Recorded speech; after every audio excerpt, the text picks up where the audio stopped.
ഞങ്ങളുടെ വീട്ടിലെ പച്ചമുളക് ചെടിയിൽ നിന്നും കിട്ടിയ പച്ചമുളകാണ് ഇത്രയും. ഇത് എല്ലാം കൂടെ ഒന്നിച്ച് ഉപയോഗിച്ച് തീർക്കാൻ പറ്റത്തില്ല. നമുക്ക് കുറച്ച് നാളത്തേക്ക് എങ്ങനെയാണ് ഇത് സൂക്ഷിച്ചു വെക്കുന്നതെന്ന് നോക്കാമേ.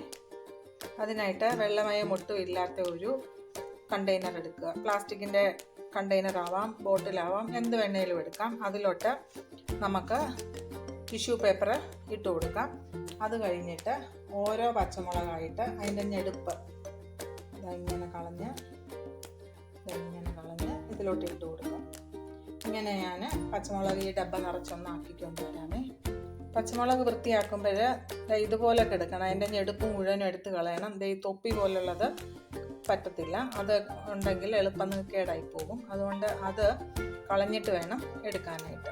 പച്ചമുളകിൻ്റെ ഞെടുപ്പെല്ലാം എടുത്ത് ബോക്സ് നിറച്ചാക്കി ഇനി ഇതിൻ്റെ മുകളിലോട്ട് ഒരു ടിഷ്യൂ പേപ്പർ വെക്കുക. അത് കഴിഞ്ഞിട്ട് അടപ്പ് വെച്ചിട്ട് നല്ല എയർ ടൈറ്റായിട്ട് അടച്ച് വെക്കുക. ഇങ്ങനെ വെച്ച് കഴിഞ്ഞാൽ ഒരു 1.5 മാസം വരെ കേടാവാതിരിക്കും.